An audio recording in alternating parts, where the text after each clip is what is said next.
So with the departure of Sylvanas as leader of the Forsaken at the end of BFA, it's come to my attention that there is lots of debate, constant debate, over who will assume the mantle of leadership of one of the most dangerous groups of undead in Warcraft history. I've seen it said that another desolate council will rise to take up the Banshee Queen's place.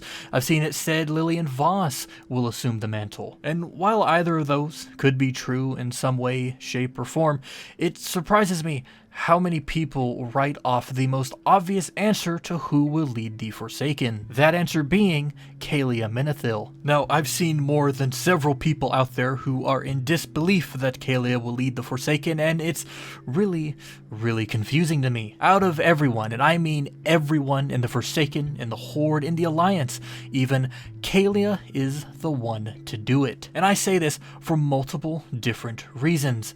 The biggest reason being, she is a Menethil. For those who might not be aware, the Menethil dynasty has ruled over Lordaeron and her people since before the days of the First War. When we were first introduced to Lordaeron, it was under the guidance of King Terenas Menethil, with his son Arthas as heir. But with King Terenas gone and Arthas now dead, the line of succession would have worked its way down to Kaelia, as she is the last surviving member of the Menethil dynasty who was thought dead until her resurgence in Legion. So, by right of birth, she is the heir to Lordaeron. Now, I've seen it argued that something like this wouldn't matter.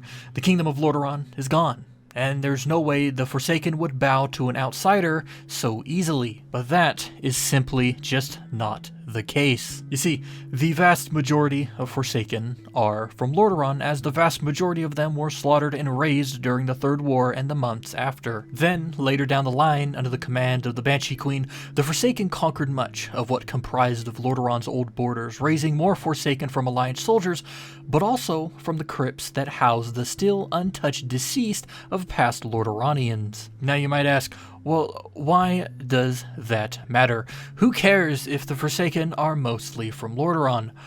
Well, as a people who are changed but forever dedicated to never forgetting who they were in life, they were once ruled by the Menethils. And as we've come to learn in Before the Storm, there are many Forsaken who were ready to accept Kaelia as their leader just because of her lineage. Just like that, at the height of Sylvanas' reign as Warchief, her people would have casted off the Banshee in favor of the one true queen and joined the Alliance. This is one of the reasons Sylvanas saw Kaelia as a threat. It is the reason Sylvanas killed her and destroyed one final attempt at Alliance Horde diplomacy. Kaelia's name, Kaelia's claim still hold up to her long deceased people. This is something even Lillian Voss took note of, as she was the one who practically started to groom Kaelia as the rightful ruler of the Forsaken. That meeting went exactly as I'd hoped.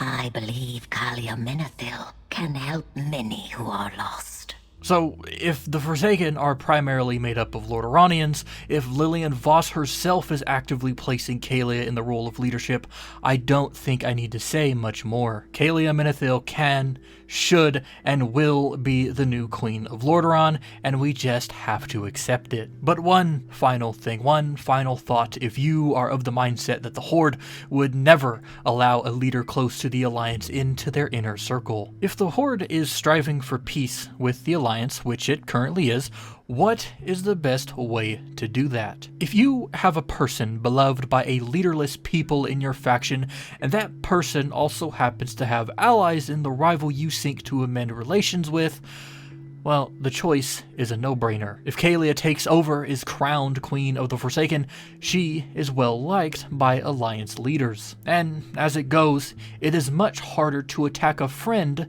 than a stranger. If you have any questions, comments, or concerns regarding this video, Warcraft, or its lore, you can leave them in the comment section down below, and I'll be sure to read each and every one of them. Thanks for watching.